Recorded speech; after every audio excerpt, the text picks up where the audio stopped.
This is Kenneth Cook Jr. If you're unfamiliar, he's a Jehovah's Witness governing body member. Jehovah's Witnesses run this TV show every month called JW Broadcasting.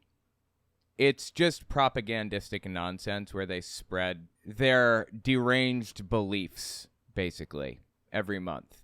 And at this moment, the deranged belief that they seem to be trying to spread is they're switching from a message of good news to judgment, basically. Instead of telling people you can join the religion and you can survive Armageddon and you'll be fine and all of that other stuff, they're telling people you're f***ed, basically. They go to your door and they say, you're out of luck.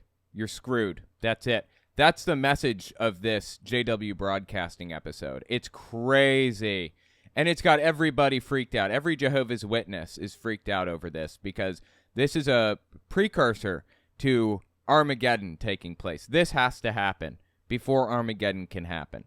So that's what they're going to be talking about in this quote-unquote message, as they would call it. Let's give it a listen, see what they have to say here. As we listen, I'm going to be playing Breath of the Wild 2, Tears of the Kingdom. Just kind of going through, hitting shrines and stuff. If you've never played it, it'll just be in the background. Shouldn't bother you too much. As Jehovah's Witnesses, we have a wonderful privilege. The privilege of declaring the good news. But just what does that good news include? If we know the answer, how will that motivate us to be even more zealous as we declare the good news? You notice that word there, even more zealous? That means even more psychotic. Even more into Jehovah's Witnesses, if that's possible. If it's possible, you're not, quote-unquote, zealous enough. Let's consider the answers to those questions. First of all, what is the good news? We get an idea by looking at how this expression is used in the Bible. For example, we read of the good news of the kingdom, the good news of God, the good news about Jesus Christ, the good news of the undeserved kindness of God. This is so painful, dude. You notice how he's talking right now? It's a very specific cadence that every Jehovah's Witness speaker picks up on. Go to any Kingdom Hall and you will hear this type of cadence that they're using here. The good news of God. It's like they teach it when you're learning to do the talks and stuff. They're creating clones of each other here. It's cringy and terrible.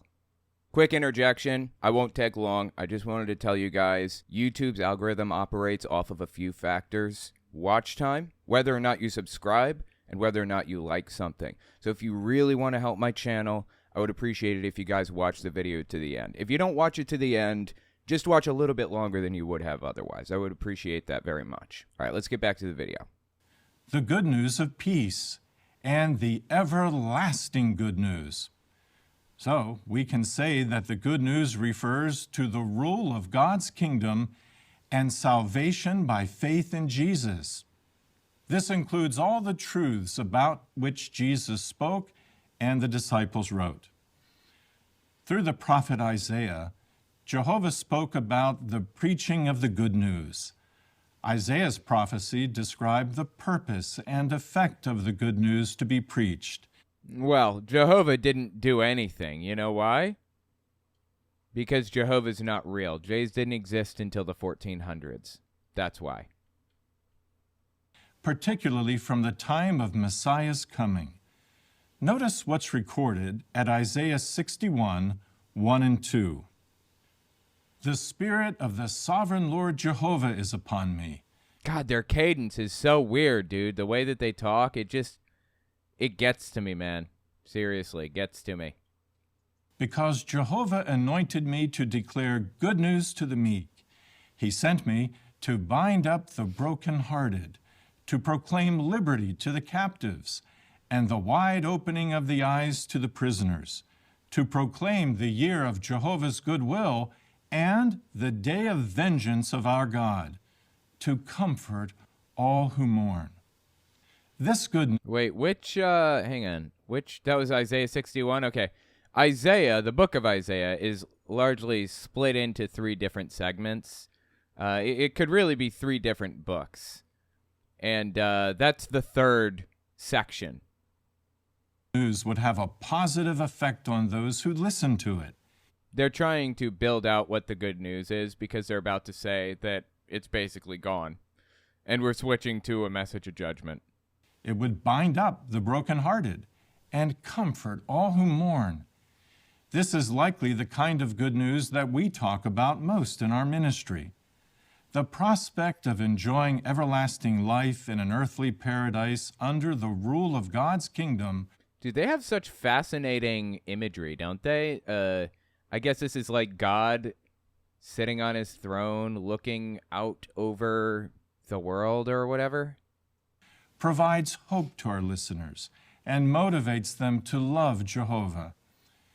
However, the good news also includes something else, something that we may not talk about as readily in our ministry. You may have noticed in Isaiah the expression, "and the day of vengeance of our God." So there's more to the good news than just the year of Jehovah's goodwill. We see this clearly in the words recorded at Revelation 14, 6 and 7. Well, not for nothing. They talk about this. They talk about the book of Revelation a couple of times, so let me just touch on this real quick. The book of Revelation was from a genre of writing called Apocalyptic writing.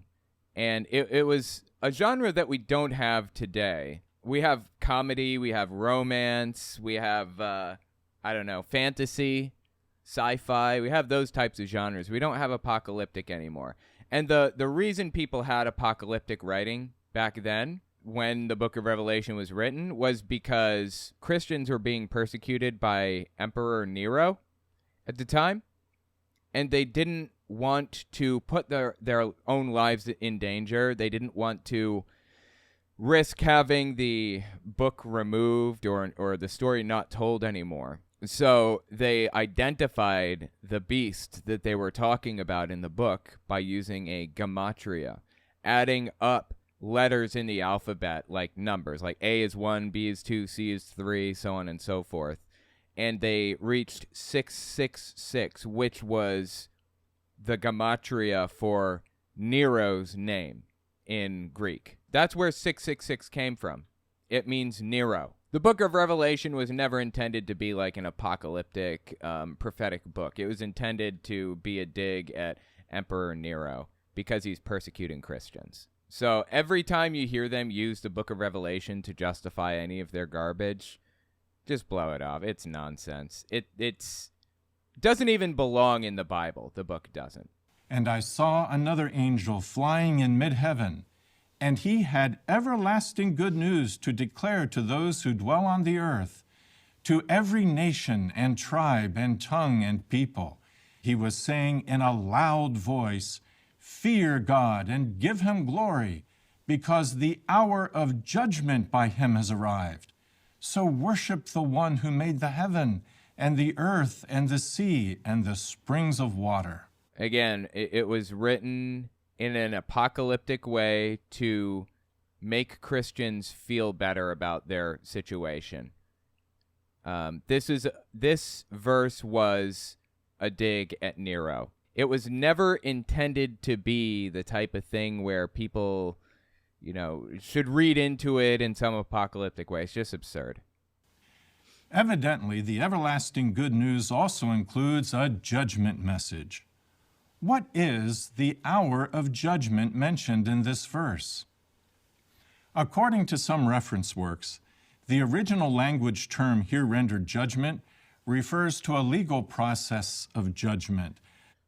Reference works? What are you talking about? Reference works? Hold on. Let's look this up. Hang on. When was it? This is 450. Let me just look. Let me just jump back. 14:6 and 7. Revelation 14:6. There's this thing called the interlinear version of the Bible. Gives you the exact word translated. So let's look up Revelation 14:6 to 7 in the interlinear version of the Bible, and it will give us an idea of what the Bible is actually saying. Well, let's just look up Revelation 14:6 and 7. Okay, here we go. "And I saw another angel flying in mid-heaven, having the glad tidings everlasting, to preach upon those dwelling on the earth and upon every nation and tribe and tongue and people." That's a literal, exact translation, word for word, from the Greek. For Revelation 14:6. Revelation 14:7 says, saying in a voice loud, fear blank. There's no translation for this word, but it says, fear God and give him glory, because has come the hour of the judgment of him, and worship the one having made heaven and the earth and sea and springs of waters. So what I'm reading here is you should basically be telling people, join us or suffer God's wrath. That's what I'm getting. It's not two separate messages. Jehovah's Witnesses apparently read this as two separate messages.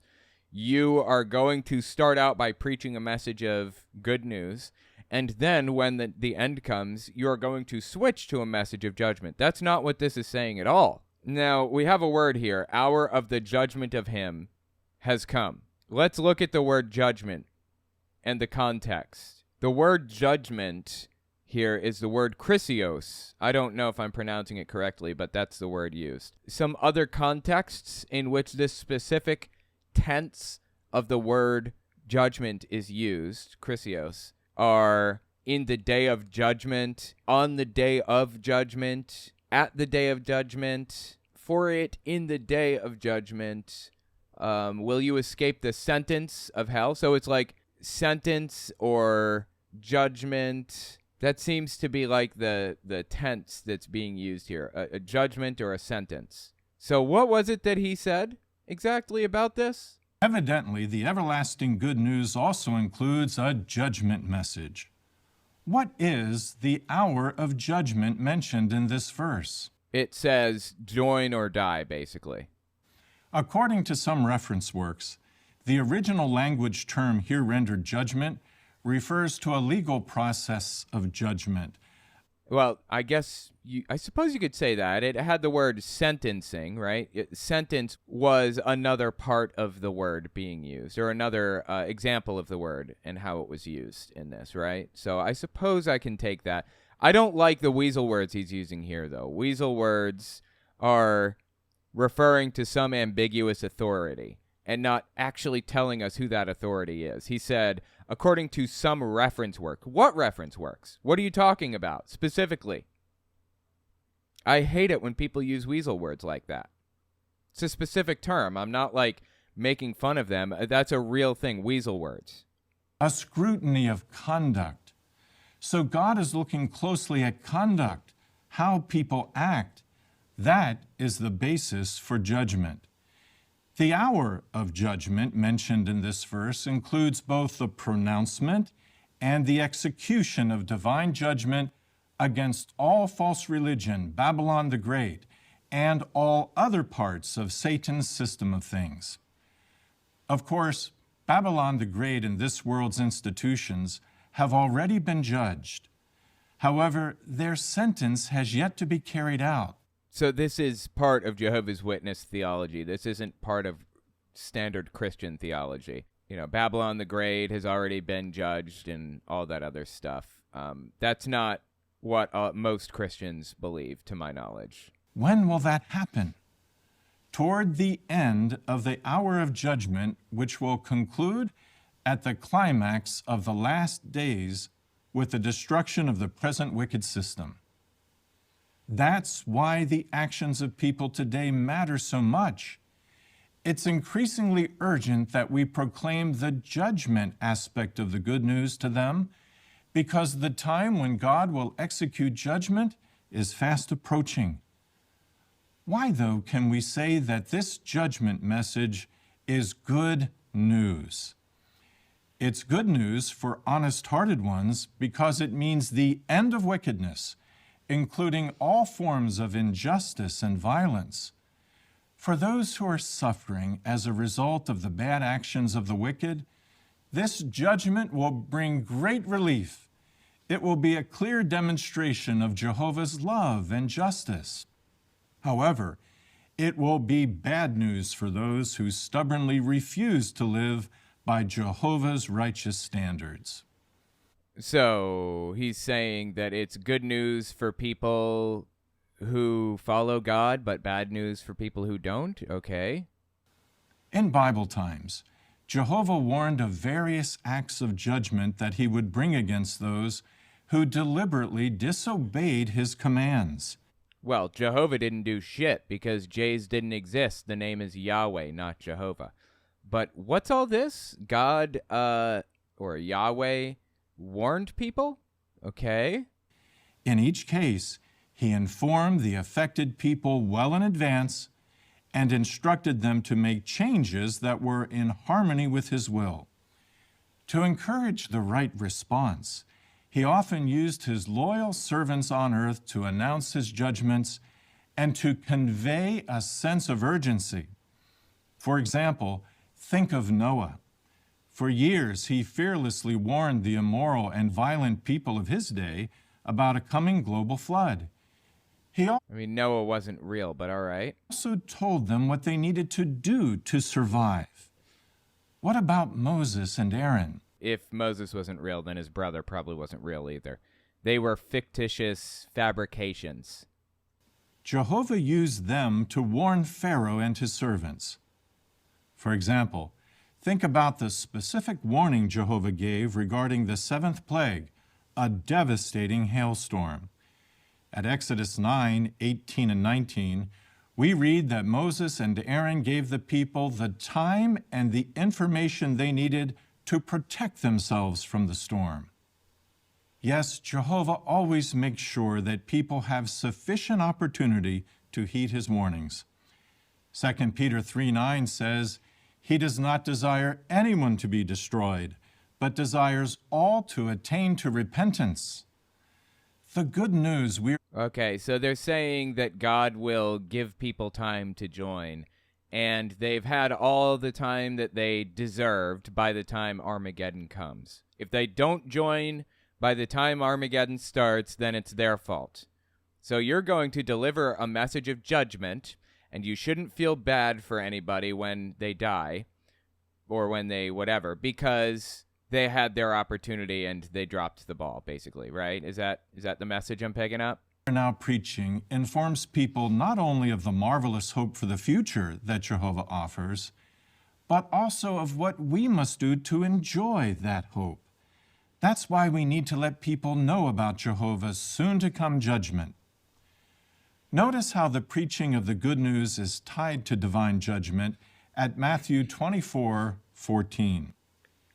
And this good news of the kingdom will be preached in all the inhabited earth for a witness to all the nations, and then the end will come.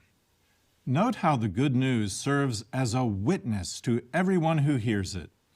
Depending on what they do with it, it will result in their eventual acquittal or condemnation.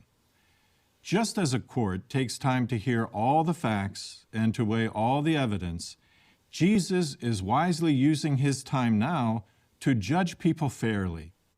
They said the judgment already happened. They're waiting for the sentencing. What are you talking about? Didn't he just say that? Did I miss something? What's he going on about right now? The judgment's over, right? Both he and Jehovah continue to analyze the conduct of individuals and how they respond to the good news that we're preaching. How should what we've just considered about the good news affect us? For one thing, well, they want people to be deeply afraid. That's one of the main goals of this whole thing. Scare the shit out of their audience. To get Jehovah's Witnesses so freaked out that they'll never leave the organization. They'll do everything they can to convince others to join. They want to bring people in who are on the periphery. That's the point here. We will not hold back from sharing all of the good news. We will talk about the future blessings God has promised, as well as God's judgment of the wicked, which will make these blessings possible. Imagine for a moment. Wow, so the message of judgment they're giving, the judgment makes your happiness possible. People being judged and suffering terribly makes your happiness possible. Honestly, what a psychotic thing to say or believe, right? Is it just me, or is that fucking psychotic? I'm sorry, man. that you knew that a dangerous storm was bearing down on where you lived, what would you do? Wouldn't Well, I figure I'd start with your mom and work my way to your dad. That's what I would do. you try to be as prepared as possible so that you could successfully weather the storm? Wouldn't you warn your family, friends, even neighbors, and try to help them to do the same? In a similar way, we try to help as many people as possible to prepare for the impending execution of Jehovah's judgments on this world. While being tactful, we do not hold back from letting people know what they need to do to be saved. For example, we help our Bible students to understand what they need to do. In a frank yet kind way, we help them to see what changes they need to make to harmonize their lives with Jehovah's standards. I.e., I know I'm scaring the shit out of you right now because I'm telling you that that thing that we've been talking about that's on its way any 5 minutes now, it's basically here. So I know I'm scaring you. So now I'm going to tell you exactly what you need to do to survive Armageddon or whatever. This is just embarrassing and sad. Our new study tool, Enjoy Life Forever. Interesting. They came out with like a new book? Is that what they're saying? A new book? Why is it in what appears to be Chinese writing? I think that's Chinese kanji, right? Somebody's got to know. Where's Super Nerd? Super Nerd is Taiwanese and lives in Hong Kong right now. He's got to know, right? You know what I've noticed? I'm sorry, I'm getting a little distracted here, but the kanji here, the designs that we're looking at, the writing that we see here, I've noticed that Korean looks a little boxier, and it's like kind of cluttered. It's more cluttered than Japanese. Japanese seems more sparse and kind of flowy. That's usually how I tell the difference between all of them. Anybody know what writing that is? Simplified Chinese. Is that what it is? Okay. Hey, Super Nerd is here. Thank you. Normally used in China, Singapore, and others. I knew it. I nailed it. Chinese. I didn't know if it was simplified or traditional, but at least I knew it was Chinese. It was a rough guess, but it's an educated guess at least. Anyway, thanks for the info, Super Nerd. As soon as possible. For example, at the end of each section, there's a review with questions, some of which are quite pointed. Okay. In every Jehovah's Witness book, pretty much, there's a review with questions at the end. That's how they produce their books.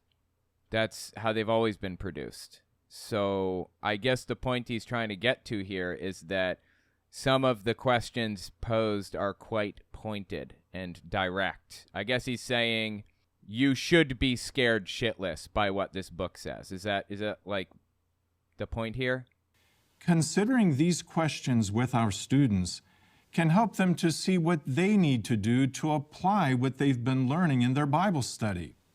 Ooh, our students, quote unquote. So they're talking people that they're studying the Bible with now. They should switch over to this book, or they should read this book next, I guess. And it's a message of urgency, of good news to judgment, if you will. They're switching over to judgment. If you don't get your shit together and get baptized now, then you're not going to have an opportunity to later. We'll have an opportunity to watch a video later on in this program. Wow. That was wild that I used that phrase and then he used the exact phrase in a completely different context seconds later. That was really unexpected. Felt like he was copying me for a second there. Help them to see what they need to do to apply what they've been learning in their Bible study. We'll have an opportunity to watch a video later on in this program that will demonstrate some of the features in Enjoy Life Forever and how we can use them to help our Bible students. Understanding the importance of the good news will also motivate us to preach and teach it with urgency. We'll strive to have a full share in all aspects of the ministry available to us. Rather than taking a casual approach, we'll be zealous and work at it whole-souled as for Jehovah. I.e., get urgent now because the end is here. Why? Because Yeah, why? we realize that people's lives are at stake. They urgently need to hear the good news and respond to it. Because it's getting real now. You need to do it immediately. Of course, we all have different circumstances and abilities. We know that Jehovah and Jesus take this into account. In Jesus' illustration of the talents, not all the slaves were given the same number of talents. Rather, the talents were distributed according to their ability. This reminds us that Jehovah and Jesus are aware of our personal situations. They know what we can reasonably do, and they never expect anything beyond that. So, I guess what he's saying is, I understand you may not be able to get baptized at this immediate moment because you're sleeping with a worldly woman, and that needs to stop now. But when you can reasonably stop sleeping with this worldly woman and get baptized, you should, I suppose, right? End the relationship or bring her into the religion, one or the other. Nor do they compare us to our fellow brothers and sisters. Knowing this is very comforting, because we may not always be able to do all that we want to do in the preaching work. That's often the case with our dear older ones and others who cope with serious limitations. However, we can all feel confident that as long as we do our personal best, Jehovah will be pleased with us. He'll never forget our work and the love that we show.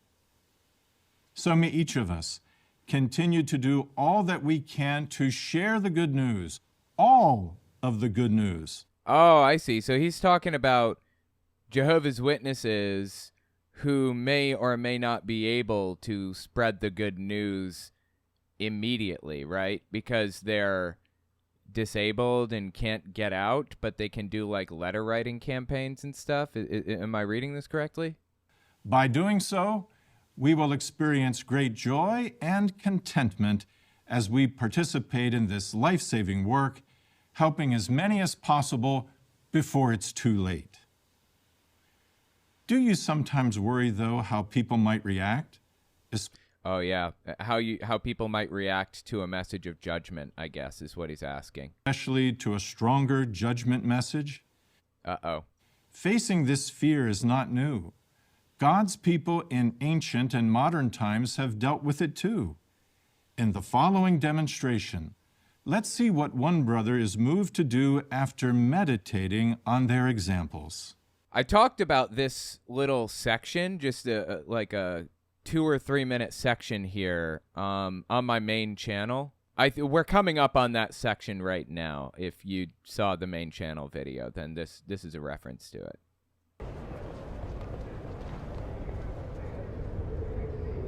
And this kid is a Jehovah's Witness, and I think this is his Jehovah's Witness preaching gear. He brought it with him because he's going to start preaching to people in a second at the subway stop, presumably.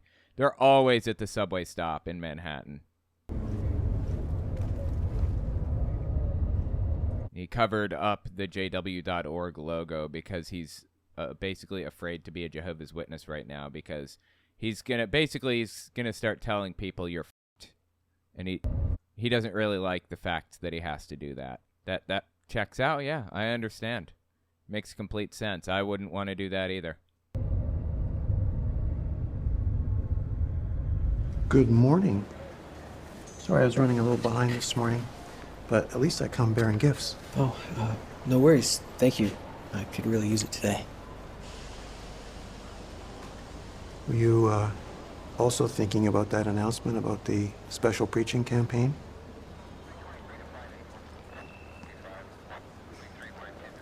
So, again, this whole thing is propaganda. That's how Jehovah's Witnesses designed this. They designed it to scare people intentionally. The special announcement, they haven't told people what it is, but they're talking about switching from a message of good news to judgment, which is a sign that the end is here rather than near. And when they say that special announcement, you can hear a police radio in the background and police pass by staring at them. It's supposed to strike fear in your heart, like you're going to be taken by the police and interrogated or some other ridiculous thing like that. That's the idea they're trying to convey with this propaganda. Also thinking about that announcement about the special preaching campaign.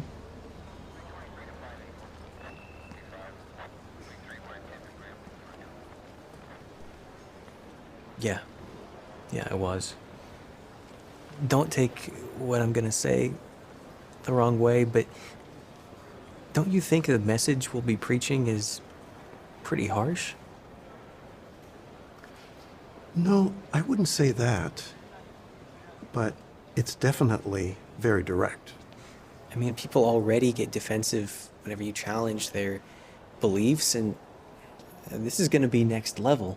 So I guess this means they're about to spread a really harsh message to everybody. They're preparing everybody for a harsh message. I'm assuming they already have the message written, like the tract. It's probably coming in the form of a tract, you know, just a little Jehovah's Witness pamphlet.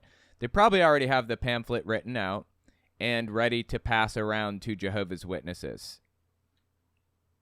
And when that time comes, you know, where they pass it around, Jehovah's Witnesses are going to see it and think, wow, this is fucking psychotic that you're trying to spread this around to people and make us, you know, preach this message of judgment. We're not even inviting people into the religion anymore. We're just telling them they're fucked now. That's basically what they're prepping people for, seems to me. Okay, go on. This isn't going to be the easiest message to deliver. But you know, it's not the first time we've done this. Really? Absolutely. I don't know if you remember me telling you that my family's originally from Quebec, and my dad was part of an incredibly hard-hitting witness back in the 40s. I looked this up last night. He had to distribute a tract that called out the local religious leaders as hypocrites. What were they doing? They were inciting their followers to mob violence against the witnesses, telling them... Yeah, so Jehovah's Witnesses have been through this kind of thing before. The primary example I can think of is when there was a big battle in the 1930s or 40s, somewhere in there, about whether or not they should have to say the Pledge of Allegiance in schools. Maybe it's the 50s. I don't remember when it happened. Anyways, there's a big battle in the 1900s, anyways, about it. And I actually knew the woman who fought in the court case. Her name was Gaithy Barnett, and her sister, the Barnett sisters, fought the court case that determined that people were not legally obligated to say the Pledge of Allegiance if they didn't want to.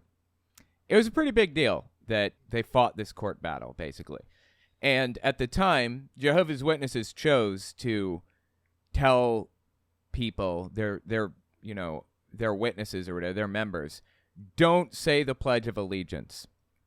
And it led to real serious persecution, beatings and jailings and stuff like that. All ultimately, a freedom of speech thing. They shouldn't have to, in my opinion. They shouldn't be forced to do anything that's compelled speech. But to order their people to do something that they knew was going to get them severely beaten is just gross to me, honestly. Anyway, there have been times when Jehovah's Witnesses have been attacked, criticized, persecuted, things like that.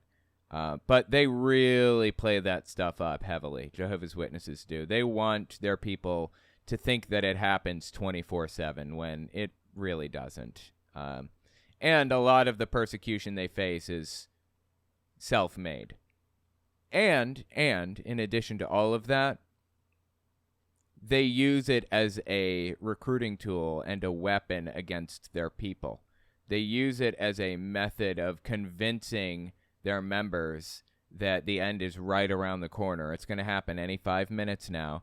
And if you aren't in the religion when it happens, that's it.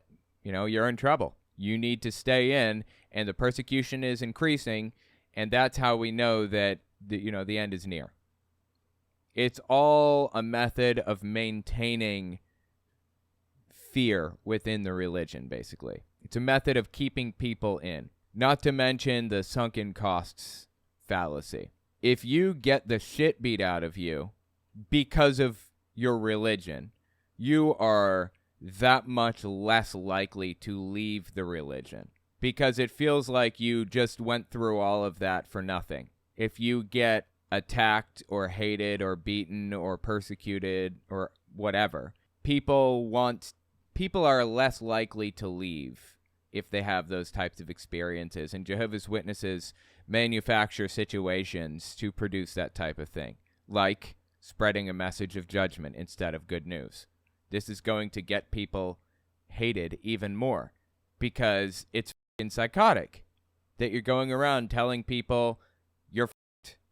What is wrong with you that you would say something like that and think that you're not going to face repercussions for it, that you're not going to face social repercussions for it specifically, that you're not going to be subjected to criticism delivering a message like that. They have to know that's what's going to happen, and they're preparing their people for it.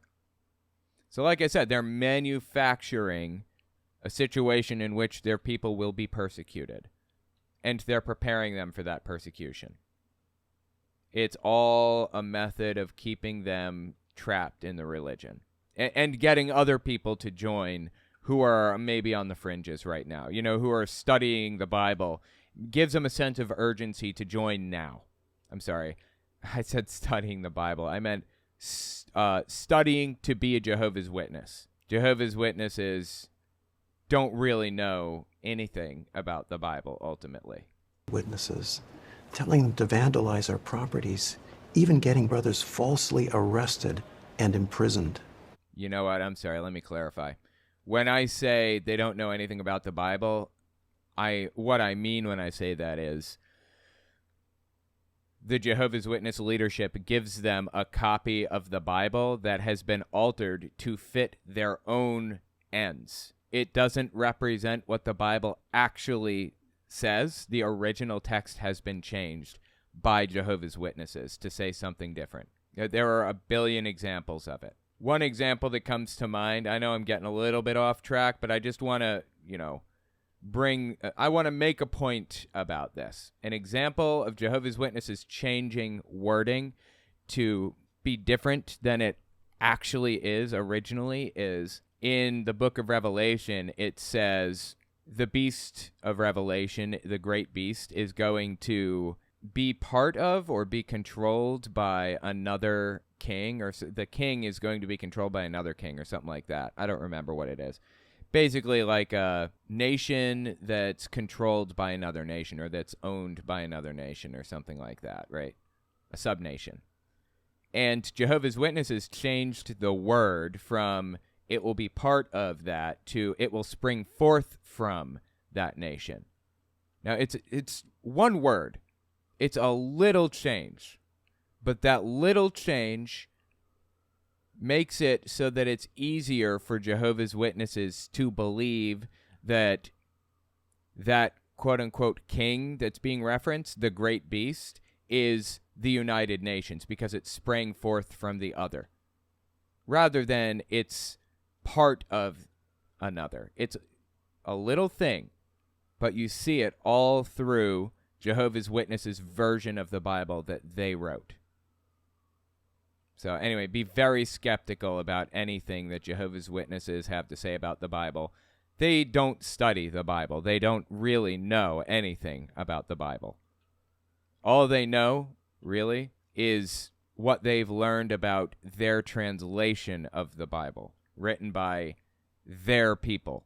Anyway, keep listening here. Wow. And they had to distribute that tract during the violence. They had to. Jehovah wanted to show how unjust their actions were.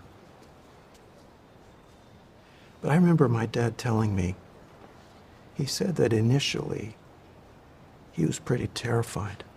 Yeah, I mean, that's how... A stupid thing to do, yeah. It's ridiculous and stupid to criticize people who are directly attacking you like that, seemingly for no real benefit aside from just calling them out. Like, what did that even accomplish? calling out local churches that were attacking Jehovah's Witnesses, if this is even accurate. Which, again, I'm skeptical of literally everything Jehovah's Witnesses say. So I feel I'm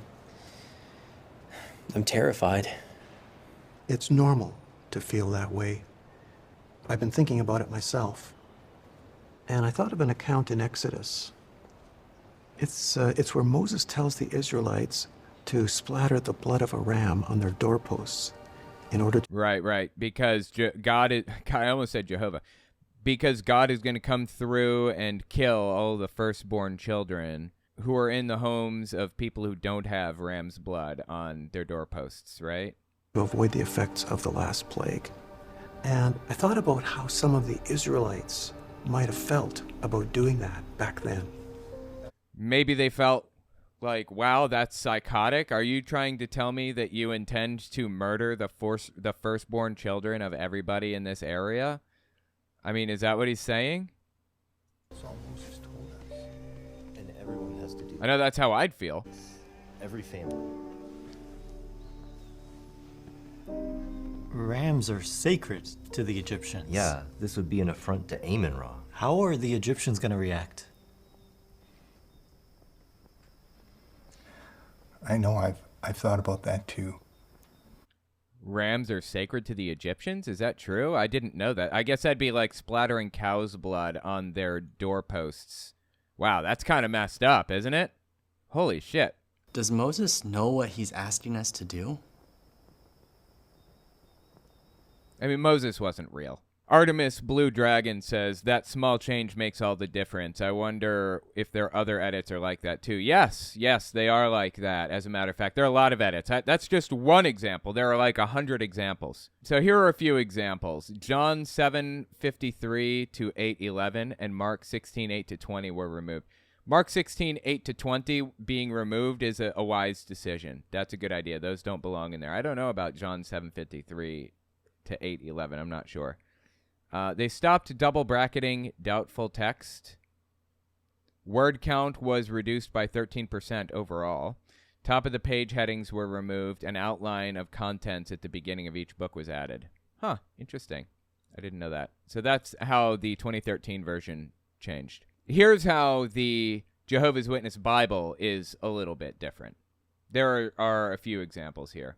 John 1:1. Most, if not all, English translations. In the beginning was the Word, and the Word was with God, and the Word was God. New World Translation. In the beginning was the Word, and the Word was with God, and the Word was a God. So they add the word a, and it changes it that much. Now, in all fairness, the writer of the book of John believed Jesus to be God, but he wasn't. And he... according to every other gospel, Mark, Luke, and Matthew, even Jesus didn't believe that he was God. The writer of the book of John had a completely different idea of what the theology was than everybody else. And it was written 20, 30 years after the others were. And it didn't have any, new sources. It was using the other books, the other gospel books as sources. There are a ton of fake stories in the book of John that didn't happen. Like, for example, that story about he who's without sin should cast the first stone. That's fake. That didn't happen. So John implies that the Trinity is real. I mean, the book of John, not the writer John. Matthew, Mark, Luke, and John were not the names of the writers, just for the record. Anyway, John, the book, believed Jesus was God. It believed in the Trinity. Even Jesus didn't think that. There's no reason to believe any of that is real.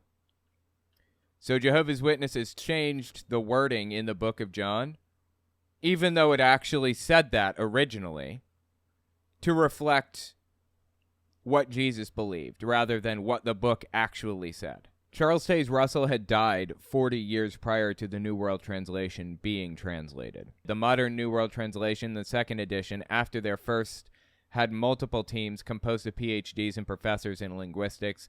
They just don't say who they are, according to a professor of Hebrew that I know. The only translation that didn't have a team made up of high-level degrees was the first translation they did in the 40s. There you go. John 1:1 is the most notable one. John 8:58, Jesus is not eternal. They basically changed the entire book of John to make it seem like it wasn't implying that Jesus was God, which the Bible says he was God, so they should have left it in. Jesus didn't think so, but it says it. It should stay there, it seems to me. Like, you can't just go around erasing Bible contradictions. You'd have no Bible left. Acts 20:28, the New World Translation 2013 reads, "Pay attention to yourselves and to all the flock among which the Holy Spirit has appointed you overseers, to shepherd the congregation of God, which he purchased with the blood of his own Son." Since Jehovah's Witnesses deny the deity of Christ, they cannot allow God to shed his blood to pay our sin debt. Consider the plainer language of the King James Version. "Feed the church of God, which he hath purchased with his own blood." Oh, I see. So other Bibles say God paid the price with his own blood. And Jehovah's Witnesses changed it to, "which he purchased with the blood of his own Son." I wonder what that verse says in the interlinear version. Acts 20:28. We're just doing a little bit of research here. It says, "Take heed to yourselves and to all the flock among which you, the Spirit Holy, has set overseers to shepherd the church of God, which he purchased with blood, the own." Interesting. The word own, in other contexts, is used as with his own blood, by its own fruit. Did not spare his own son, her own body. So basically the word used here is implying ownership over that thing. It was his blood. That's what I'm picking up. That's really interesting. Okay. Well, that should give you a little bit of context. They also changed Colossians 1:17. New World Translation says, "Also he is before all other things, and by means of him all other things were made to exist." Jehovah's Witnesses argue that Jesus is the first of God's created beings, who then created all other things. Oh yeah, they think Jesus is Michael the Archangel, which is not supported in the Bible. And Michael being the first creation or whatever. Again, the biblical text is bent to match Jehovah's Witness doctrine. They think Jesus created everything, and God just created Jesus. King James Version reads, "And he is before all things, and by him all things consist." The NASB says, "He is before all things, and in him all things hold together." HCSB says, "He is before all things, and by him all things hold together." No English translation distorts the true meaning of this verse like the New World Translation, which says, "By him all other things were made to exist." So there's an example of Jehovah's Witnesses altering what was said to more closely reflect their already existing doctrine. Jehovah's Witnesses believe, like most Trinitarians, that Jesus and Jehovah are separate beings. Where they differ from the view of Trinitarians is on the God aspect. In Jehovah's Witnesses doctrine, Jesus is not and cannot be God. Yet most Christian denominations believe that Jesus is God. One of the strongest biblical arguments for Jesus being God is, "But about the Son, he says, God is your throne forever and ever, and the scepter of your kingdom is the scepter of uprightness." However, this is only true if you read every Bible except the New World Translation. They changed it. In every version of the New World Translation, you'll notice they avoid calling the Son God. Hebrews 1:8 is where they call him God, apparently. Interesting. Anyway, yeah, just give a little context for the situation. "But with reference to the Son, God is your throne forever, and the scepter of your kingdom is a scepter of straight principles." So it should give you an idea of how Jehovah's Witnesses have changed things. All right, let's keep listening here. Brothers, I don't know if we have anything to worry about. We don't have anything to fear. I love it how they depict like ancient Jews as Jehovah's Witnesses. They give them the Jehovah's Witness personality. They refer to God as Jehovah and everything. It's kind of entertaining, even though Jays didn't exist. Think of how Jehovah's protected us with these last legs. And as for the blood, it's not a matter of offending them. It's a matter of protecting us. It's showing whose side we're on. So God is a dick, basically, and they are recognizing that God's a dick, and they have to be a dick with God if that's what they, if they want his protection. Be a dick like me, or I won't protect you. Fantastic. Jehovah's side. Looking back, what the Israelites did was actually good news. It meant their deliverance. And it's the same with any message we bear today. Let me show you one of my favorite scriptures. Ultimately, it's good news, even though it's a message of judgment, because it means that they're going to die because they were evil, too evil to join the religion. And that's good for them because it means they're going to wash away their problems, basically. That's psychotic. Isaiah chapter 41, verse 10. It says, "Do not be afraid, for I am with you. Do not be anxious, for I am your God. I will fortify you. Yes, I will help you. I will really hold on to you with my right hand of righteousness." The fear we feel is natural. But remember, Jehovah was with the Israelites. He was with my dad.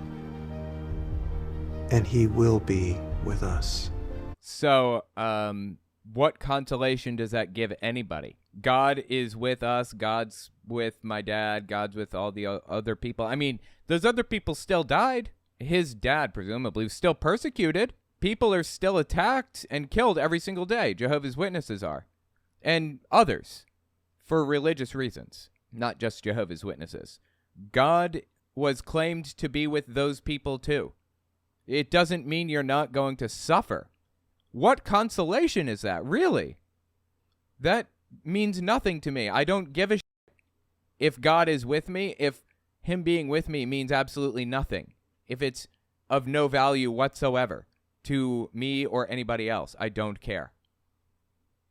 This is what drives me nuts about Jehovah's Witnesses right here, one of the many things. I don't give a shit if God's with me or not. My mom used to tell me, God will not put me through what I can bear or what I can't bear or whatever.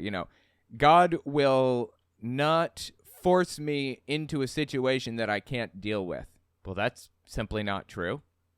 People go through situations they can't deal with all the time. I mean, Jehovah's Witnesses do. What the hell are you talking about? God won't put them through any of that.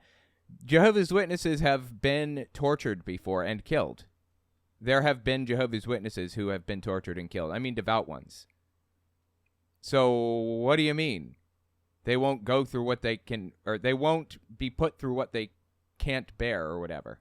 Just meaningless garbage. Darren Lemon had JW's Monday, went like you said, complimented my garden and blah, blah, blah. I said I thought the Old Testament was heinous, and how can you separate it from the New Testament? And I support the Satanic Temple. Quick stop, lol. That's funny. Yeah, isn't that interesting? What, like, the garden is a really common tactic among Jehovah's Witnesses. Always talk about the garden. If you see a garden, bring it up. Talk about how the earth is going to be beautiful like that one day, because the person cares about their lawn and they care about having beautiful stuff like that. Kind of funny that they're so predictable, right? All right, let's continue. The message we are sharing is good news. No, it's not. It's judgment. You're judging these people. You're saying you're fucked. By definition, if it was good news, then you wouldn't be freaked out about it, right? It's not good news. It's bad news.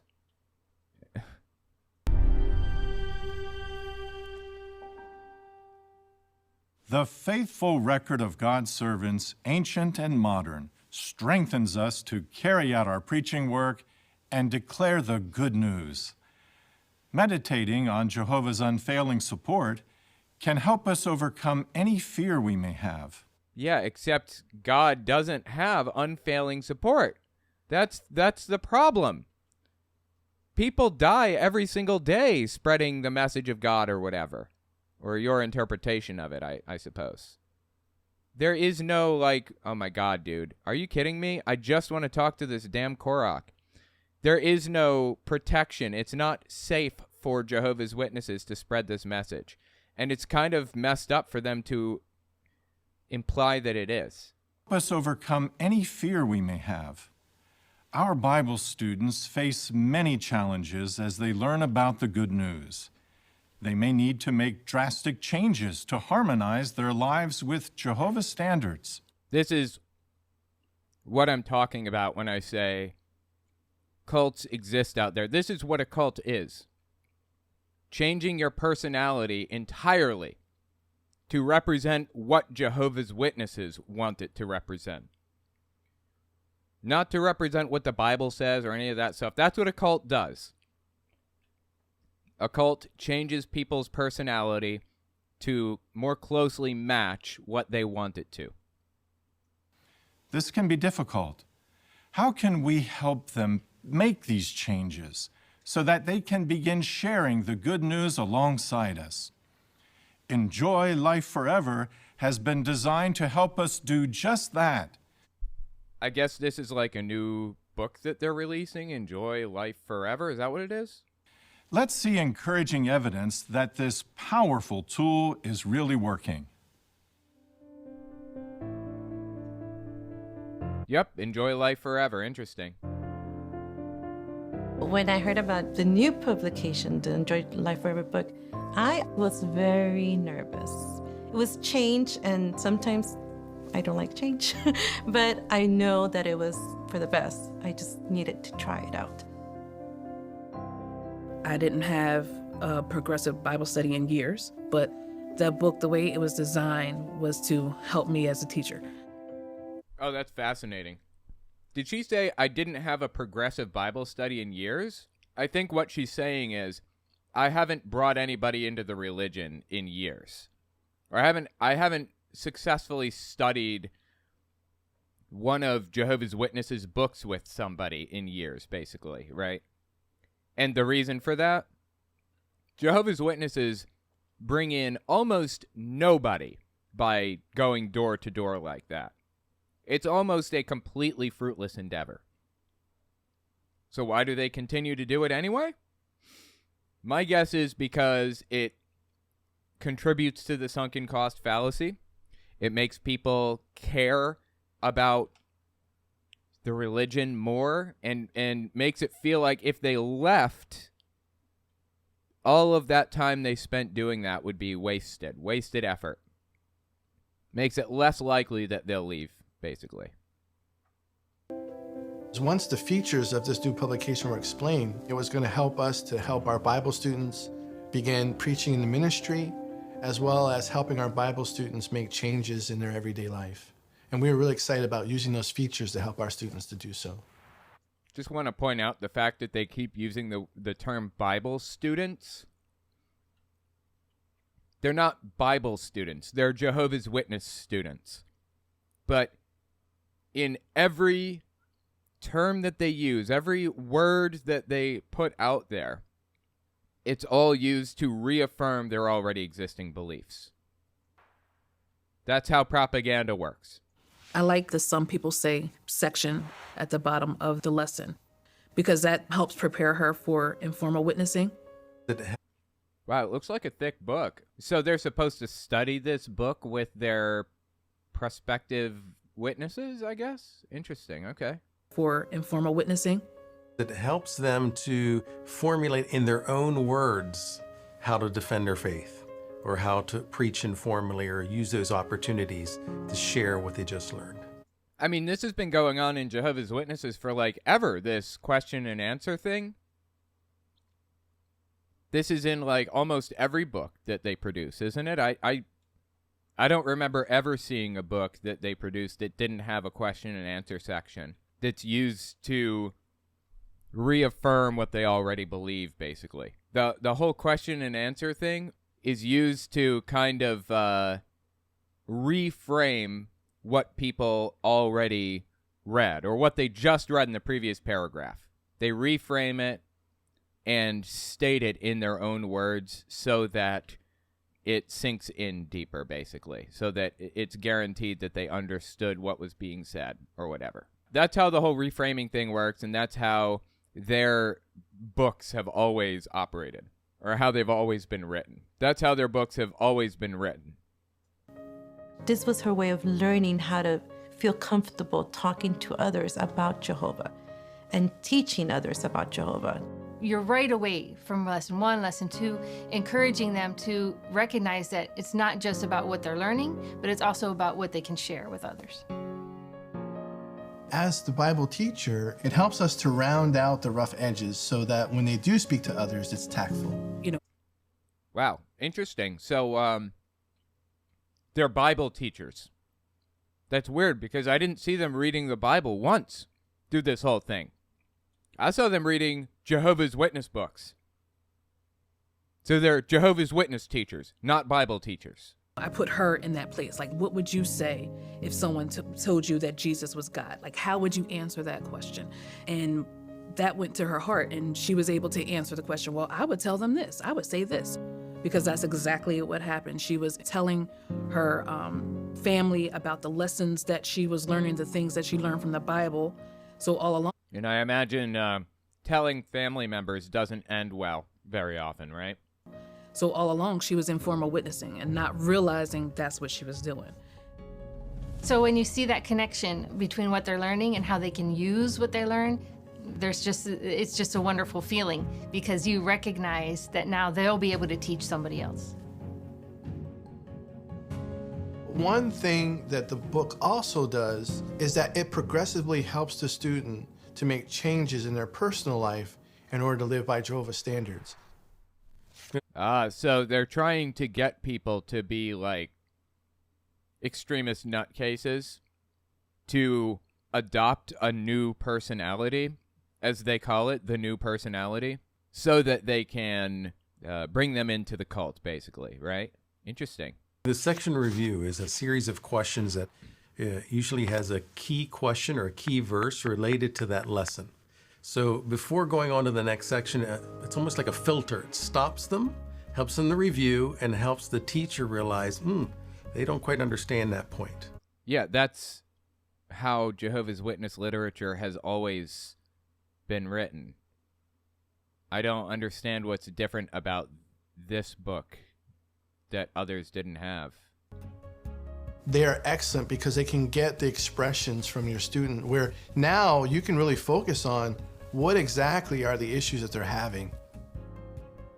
I was able to see if she had any gray areas, if there was a problem or she didn't understand something. Are they saying the book says, or you taught me this? Then you know, okay, they need to be reminded of the scriptures and you need to seed that truth a little bit deeper into their heart.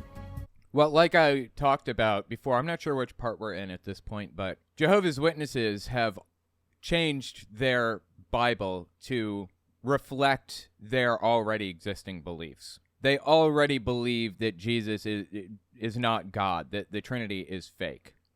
And they changed the book of John to reflect that belief. They changed the wording to reflect it. So it's easy for them to refer back to verses or whatever to drill in the ideas that they want their people to have when you change those verses to reflect those ideas.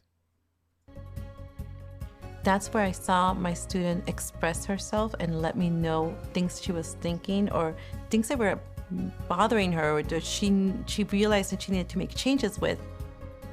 The questions are a bit more personal than maybe you would have asked in the past. They're a bit more pointed than maybe we have the habit of asking.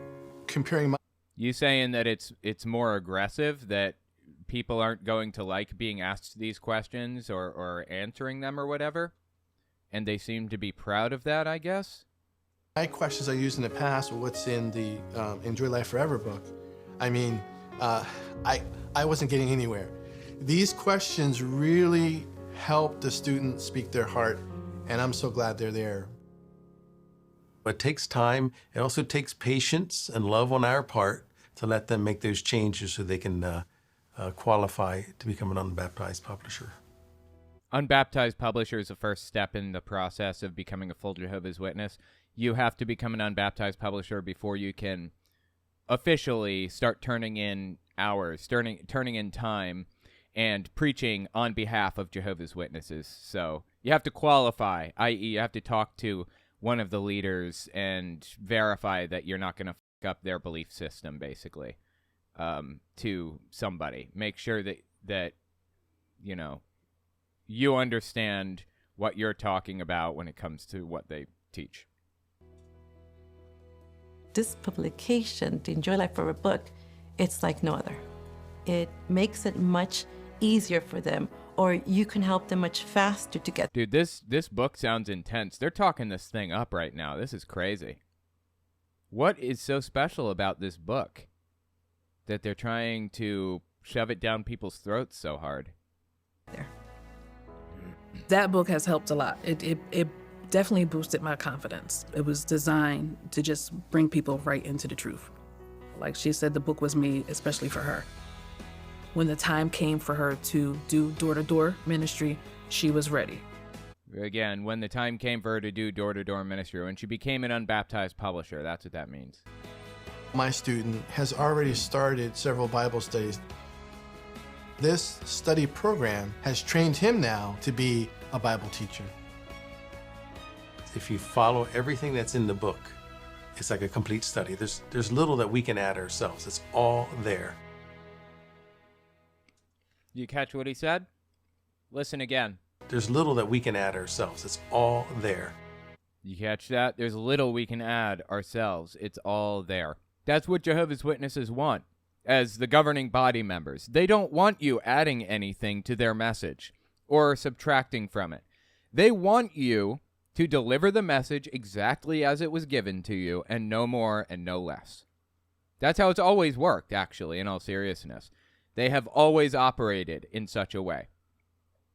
That's why back in the day, long and long ago, when Jehovah's Witnesses were a younger religion, Jehovah's Witnesses used to go door to door a long, long time ago carrying phonographs, and the phonographs would have these either these cylinders or these records, depending on the type of phonograph, with the recording of the creator or the current leader's message on it. Why? Because they don't want you fucking up the message. Even back then, even in the early 1900s, I think is when phonographs get really popular. I would love to have one of the Jehovah's Witness phonographs. That would be really fascinating. A fascinating discussion piece to put on one of my shelves.